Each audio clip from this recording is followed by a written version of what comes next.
Bonjour à toutes et à tous, bienvenue pour cette nouvelle vidéo intitulée L'amour parfait envers Dieu bannit la crainte. Je répète, nouvelle vidéo intitulée L'amour parfait envers Dieu bannit la crainte. Donc une nouvelle vidéo aujourd'hui sur le thème de l'amour. Dieu est amour. Et pour être parfait dans l'amour, il faut aller au-delà de la crainte. La Bible dit dans le premier épître de Jean, chapitre 4, verset 18, premier épître de Jean, chapitre 4, verset 18, la crainte n'est pas dans l'amour, mais l'amour parfait bannit la crainte, car la crainte suppose un châtiment, et celui qui craint n'est pas parfait dans l'amour. Il y a l'amour. Oui, quand il y a amour, il y a des personnes, bien sûr, à aimer. Par exemple, un frère, un voisin, notre femme, etc., etc., nos enfants. Ça, il y a l'amour, c'est l'amour entre les personnes physiques, dans le matériel. Et puis, il y a l'amour spirituel, parce que Dieu est esprit entre quelqu'un qui croit en Dieu, c'est-à-dire un chrétien, et Dieu. Ça, c'est l'amour entre notre Père céleste, à nous qui croyons en lui. Aujourd'hui, c'est de cet amour, bien sûr, que nous allons parler. Donc revenons à notre citation du premier épître de Jean. La crainte n'est pas dans l'amour, mais l'amour parfait bannit la crainte, car la crainte suppose un châtiment et celui qui craint n'est pas parfait dans l'amour. Dans le mot crainte, il y a la peur. Bien sûr, nous devons respecter notre Père céleste, nous devons respecter Dieu. Et l'amour doit bannir cette peur. Vous savez, l'amour, c'est difficile. Et l'amour avec le Dieu tout-puissant, omniprésent, omnipotent, c'est difficile. Pourquoi? Parce que sa grandeur, sa magnificence, sa toute-puissance, ça nous dépasse tellement que cela crée quelque chose en nous. Mais ce quelque chose, ça ne doit pas être de la peur. Quand on est un nouveau converti, cela peut se comprendre qu'il y ait une part de crainte, une part de peur, parce qu'on ne le connaît pas vraiment. Mais au fur et à mesure que nous lisons la Bible, que nous lisons la parole de Dieu, que nous apprenons à le connaître, que nous voyons ses bienfaits, ses bénédictions, son plan de sauvetage à la croix au moyen de la foi qui est en Jésus-Christ, alors quand on voit tout cela, on doit évoluer dans notre amour envers lui. On doit aller plus loin, on doit se détacher de cette peur, de cette crainte. Parce que oui, la Bible dit que la crainte n'est pas dans l'amour, mais l'amour parfait bannit la crainte. Moïse, dans l'Ancienne Alliance, vous voyez, et l'Ancienne Alliance, la Bible nous dit que c'était l'ombre des choses à venir par rapport à la Nouvelle Alliance dans le sang de Jésus-Christ.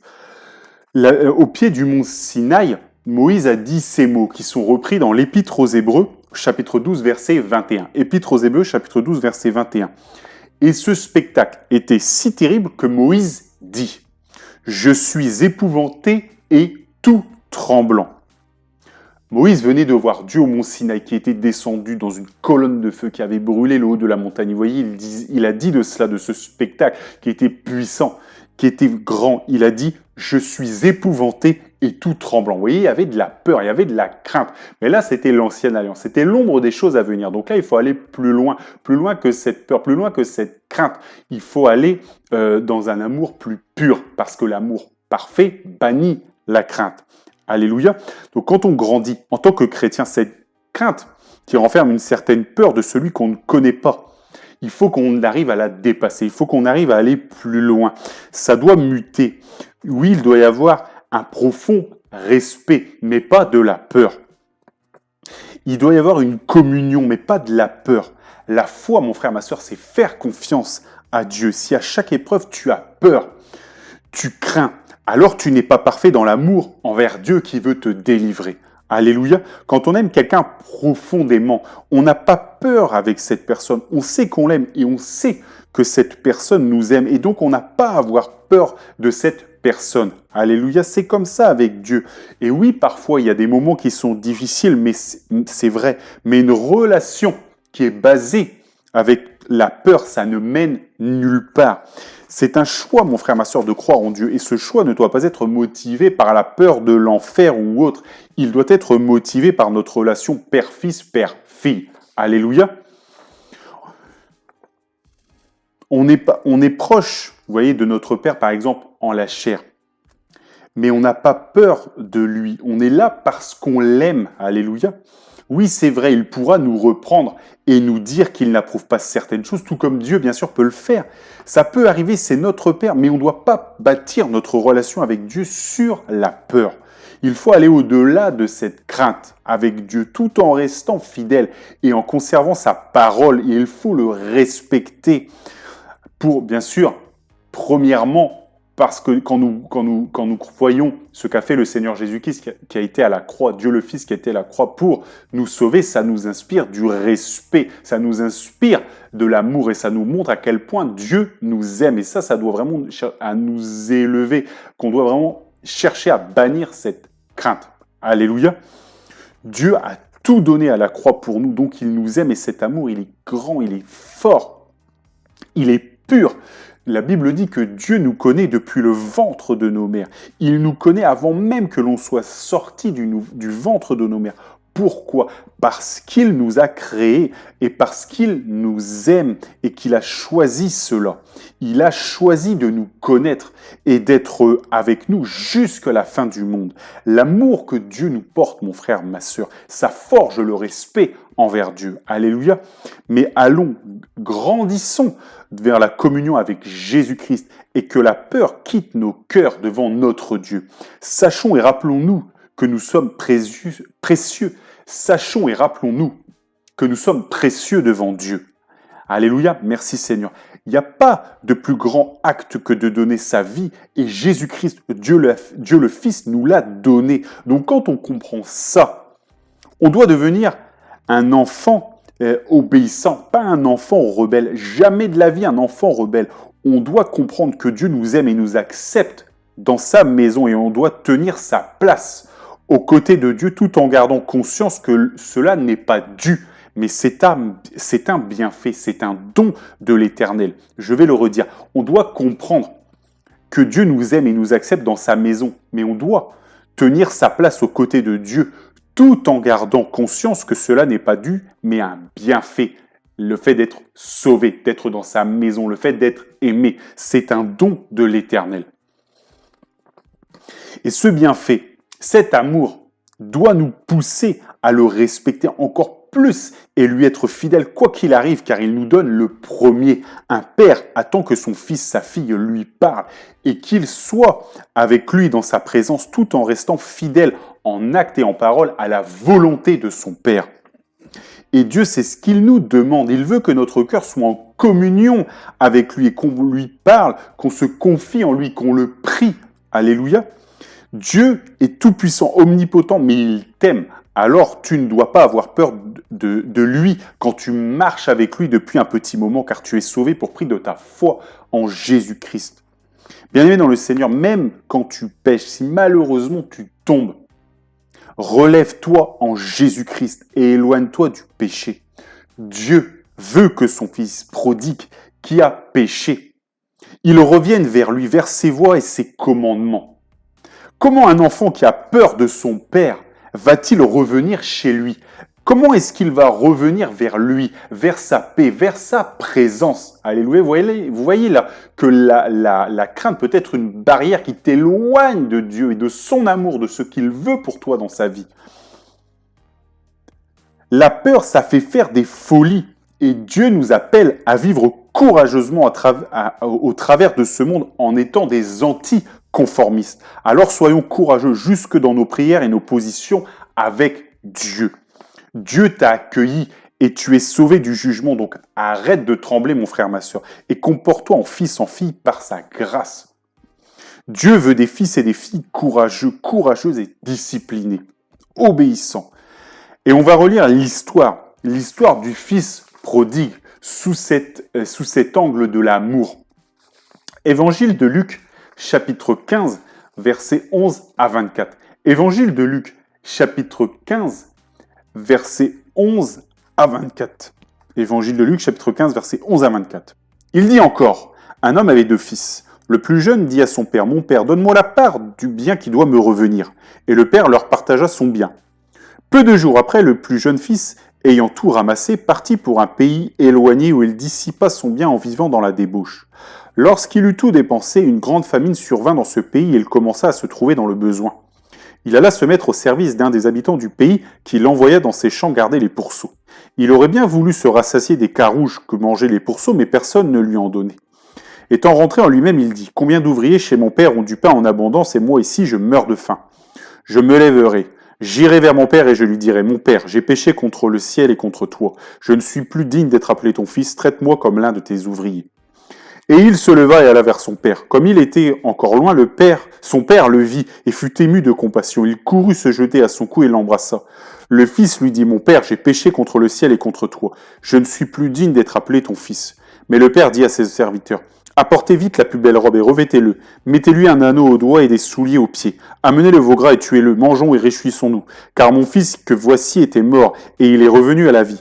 Il était perdu et il est retrouvé. » Et ils commencèrent à se réjouir. Alléluia. Le fils prodigue. Le fils prodigue, il a été revoir son vieux père et il lui a dit « Je ne suis plus digne d'être appelé ton fils. J'ai péché contre le ciel et contre toi. Traite-moi comme un de tes ouvriers, de tes mercenaires. » Ce qu'a fait et dit le fils, c'est vrai. Il a dit la vérité. Il a péché. J'ai péché, j'ai blessé mon âme et Dieu, mon Père, dans ma folie. Alléluia.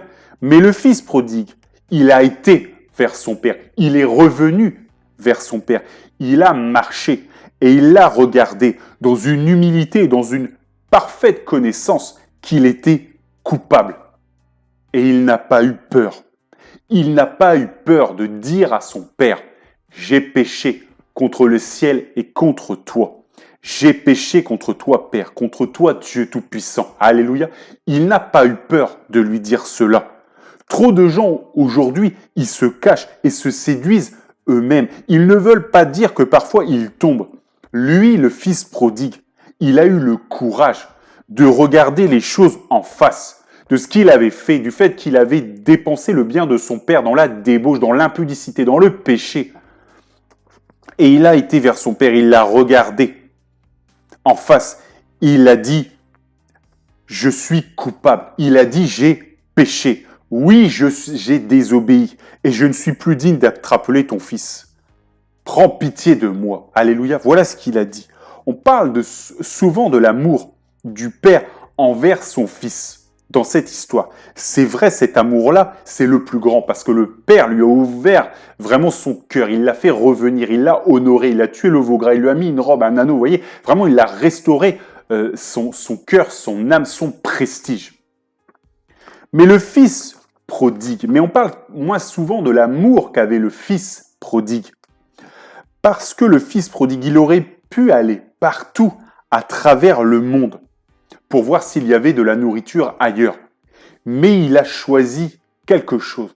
Il est revenu vers son père, car il savait, il a connu dans sa détresse, dans sa famine là, où il gardait les pourceaux et les carouges, il a connu que lui là, que son père, il l'aimait et que même s'il pensait ne plus être digne d'être en sa présence, il devait revenir et il devait lui dire, Père, j'ai fait n'importe quoi. Il le lui devait. Il devait cette honnêteté à son père parce que son père l'aime. Il voulait travailler en tant qu'ouvrier pour son père, pour essayer de lui faire du bien en travaillant pour lui. Il voulait faire quelque chose pour son père parce qu'il a pris ses biens, il est parti avec et il les a dépensés n'importe comment. Et nous devons, bien-aimés dans le Seigneur, avoir aussi cette honnêteté et ce désir de travailler, de réparer parfois pour celui qui a payé le prix à la croix quand nous nous égarons pour Jésus-Christ. Ou alors aussi travailler lorsqu'un frère et une sœur pêchent. On doit plier les genoux et demander pardon au Seigneur, se repentir. Ça sert à rien de partir ailleurs. Le fils prodigue, il est revenu vers son père, vers le lieu là où il savait qu'il y a l'amour ultime, l'amour de Dieu envers celles et ceux qui croient en lui. Alléluia. L'amour parfait, mon frère, ma sœur, elle bannit la crainte.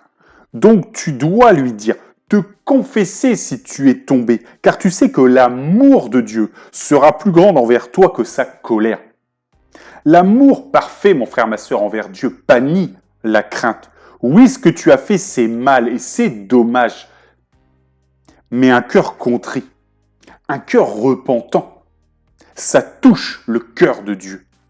Ça ne veut pas dire que ça doit servir d'excuse pour faire n'importe quoi dans le futur, mais ça doit être dans ton cœur. Tu dois savoir que Dieu t'aime et tu dois avoir ce réflexe, comme a eu le fils prodigue, de revenir vers ton Père, vers sa grâce, vers son amour, vers son obéissance, si tu t'es plus ou moins égaré. Et si tu ne t'égares pas, alors tant mieux, gloire à Dieu, mais tu dois rester là où tu es et ôter aussi cette crainte, cette peur. Tu dois lui parler, tu dois communiquer avec lui, tu dois lui demander conseil.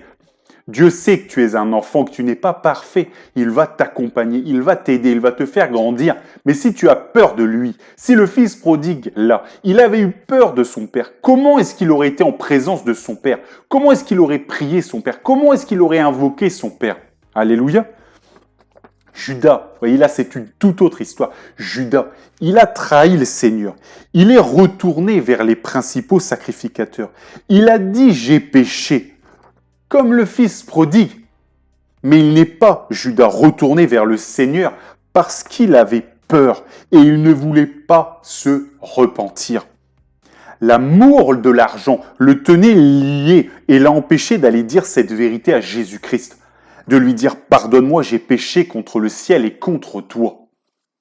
Et il s'est pendu, rongé des vers. Ça l'a rongé, ça l'a mangé de l'intérieur. Il était lié, Judas, par son péché. Et le salaire du péché, c'est la mort. Mais mon frère, ma sœur, le fils prodigue, lui, l'amour parfait bannit la crainte. Il a été au-delà de ça. Il a dit « Mon père, il m'a toujours aimé. Je vais vers mon père. Je vais dans sa présence. » Il y est retourné. Il y est retourné et il a fait face, il a eu le courage. Alléluia, et nous devons, mon frère, ma sœur, dans notre vie de chrétien, marcher, rester bien sûr aux côtés de notre Père et marcher dans l'obéissance, mais ne pas avoir peur de lui. Et celles et ceux qui tombent doivent revenir vers lui comme le fils prodigue est revenu. Alléluia. Parce que le fils prodigue, il aurait pu aller dans le monde entier, mais il aurait gardé toujours l'impudicité qu'il avait. Ce poids, il aurait toujours gardé le poids du péché de ses actes, parce qu'il n'aurait pas dit à son père, il n'aurait pas demandé pardon à son père, il n'aurait pas reconnu qu'il a mal agi envers son père. Alléluia, c'est une leçon, mon frère, ma sœur. L'amour parfait bannit la crainte. Faisons grandir notre respect, notre amour envers Dieu chaque jour, à nous qui sommes des chrétiens depuis un certain moment, et les nouveaux chrétiens doivent aussi avancer et laisser derrière cette crainte. Alléluia. Oui, notre Dieu nous aime et l'amour parfait envers notre Dieu bannit la crainte. Que Dieu vous bénisse dans le nom de Jésus-Christ et que toute la gloire lui revienne.